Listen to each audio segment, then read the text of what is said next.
sama ke ruang panas yang ada di pojok sana. Kebetulan rumah yang Umi itu kecil banget, tapi gimana caranya Umi itu pengen bikin rumah walaupun kecil tetap kelihatannya agak lega. Gimana penampakannya? Tonton terus video ini ya, dan nanti di akhir Umi bakal kasih tips cara menghitung budget untuk membuat kitchen set di dapur. Oke, let's go. Halo, nah kali ini Umi bakalan ngajak tur ke dapur dan ruang panas yang ada di rumah minimalis Umi ya. Oke, kita langsung aja. Ini dia penampakannya. Nah, itu pintu ke ruang panas atau laundry, dan ke kanan ini merupakan pintu ke area dapur. Dapurnya super minimalis, tapi kita tuh pengen walaupun minimalis tetap kelihatannya tuh agak luas. Makanya kita memilih salah satunya tuh interiornya seperti ini. Penasaran? Yuk. Nah, ini bagian pojok sebelah kanan ya. Di sini kita isi meja makan dan kulkas. Oke, ini detail lebih jelasnya bagian pojok sebelah kanan ya. Jadi semuanya tuh serba minimalis karena memang rumah juga minimalis banget. Nah, di sini kita menyimpan rak dinding ya. Di situ kita gunakan untuk menyimpan obat-obatan, jam dinding dan lain-lain. Kemudian, untuk di atas kulkas, space-nya kita gunakan untuk menyimpan susu anak-anak biar lebih mudah dijangkau. Kemudian kita tambahkan hiasan-hiasan biar lebih natural kelihatannya. Nah, di samping rak dinding itu ada tulisan dapur. Itu kita bikin sendiri menggunakan centong dan kain flanel. Jadi kalau kalian mau bikin bisa ya dari rumah ya. Nah, ini dia penampakannya ya. Ini merupakan pojok sebelah kiri dari dapur Umi. Untuk perlengkapan makan kita simpan di atas. Kemudian untuk di atas meja dapur kita simpan untuk kompor dan lain-lain, dan di bawah itu untuk penyimpanan alat-alat untuk memasak ya. Nah, ini dia penampakan dari storage-nya ya. Ini merupakan tempat penyimpanan gelas. Kita buka dulu. Oke, di dalamnya tuh udah ada aksesoris raknya, jadi kita nggak usah bingung untuk menyimpannya ya.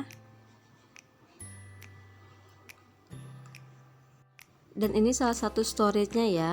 Nah, di sini Umi tuh nyimpen bumbu dapur, kemudian pisau dan lain-lain. Oke, seperti itu bentuknya ya. Dan di sampingnya di sini kita juga simpan untuk blender, kemudian ada bawang-bawangan seperti itu, dan di kotak kecil itu ada sirup, ada kacang hijau dan lain-lain. Masih di area pojok ya. Di atasnya kita simpan rice cooker, kemudian di bagian bawah kita simpan untuk penyimpanan gelas dan piring yang sering dipakai. Oke, dan ini storage untuk menyimpan sendok-sendok ya. Nah, pojok kiri kita gunakan untuk area basah, kemudian tengah kita taruh kompor, dan pojok kanan kita taruh rice cooker. Seperti itu.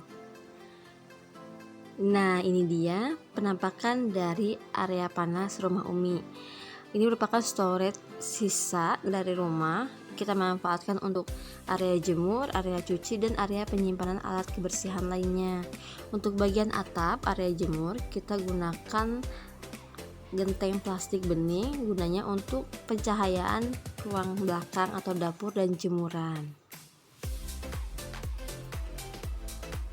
Oke, kita bakal masuk ke area panas versi pintu yang tadi ada di awal video ya. Ini dia. Sebenarnya area panas dan area dapur itu tidak ada pembatas, jadi langsung ya. Cuma memang kita tutup karena area ini merupakan area yang sangat sensitif. Oke, ini penampakan dari jemurannya.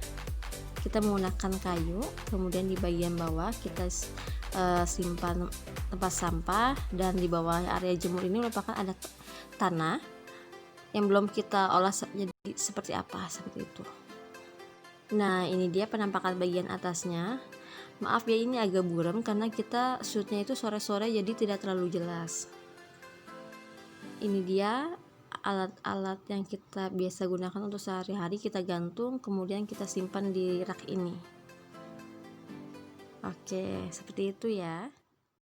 Oke, barusan kan udah lihat ya video home tour dapur dan ruang panas rumah Umi. Nah, kali ini Umi bakalan ngasih tips cara menghitung budget membuat kitchen set di dapur. Jadi gini ya, jadi kalau kalian tuh udah punya meja dapur, kalian pengen nutupnya pakai kitchen set, itu ada dua opsi, ada pilihan, bisa pakai HPL finishingnya atau bisa pakai cat duko. Nah, kalau yang kebetulan yang Umi tuh pakai yang HPL. Kalau cat duko itu biasanya harganya ada yang lebih murah dikit, tapi tergantung ya, tergantung jenis kayu dan lain-lainnya yang digunakan. Nah, kalau yang HPL itu mulai dari 1,6 per meternya sampai 1,75 per meternya. Nah, kali ini Om bakal ngasih tips cara menghitung yang kita ambil harga tengah aja ya, yang 1,7. Jadi kalau kalian tuh udah punya meja dapur, misal panjangnya 2 meter. Pengen ditutup nih, misalnya kita tutup atasnya dulu ya. Kalau atasnya itu kan biasanya ukuran 1 meternya itu 1 dikali 80 cm. Jadi lebar yang di bawahnya itu 1 meter, tinggi ke atasnya itu 80 cm. Jadi kalau dihitung tuh misalnya kalau 2 meter, 2 dikali 1,7 berarti 3,4. Jadi untuk meja dapur yang atas, panjang meja dapurnya 2 meter, itu budgetnya kita butuh 3,4. Itu sudah termasuk dengan aksesoris di dalam kitchen set tersebut.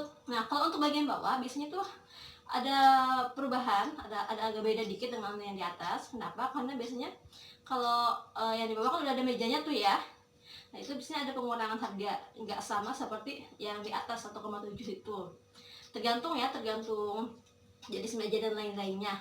Tapi kalau yang bawah meja dapurnya itu kosong, itu lebih gampang sih ngitungnya. Kalau yang sekat-sekat seperti Umi itu kan lumayan, tapi ya agak sedikit beda harga gitu aja sih. Oke, semoga bermanfaat tips dari Umi. Sampai ketemu di video selanjutnya. Jangan lupa like, komen, dan subscribe. Dadah!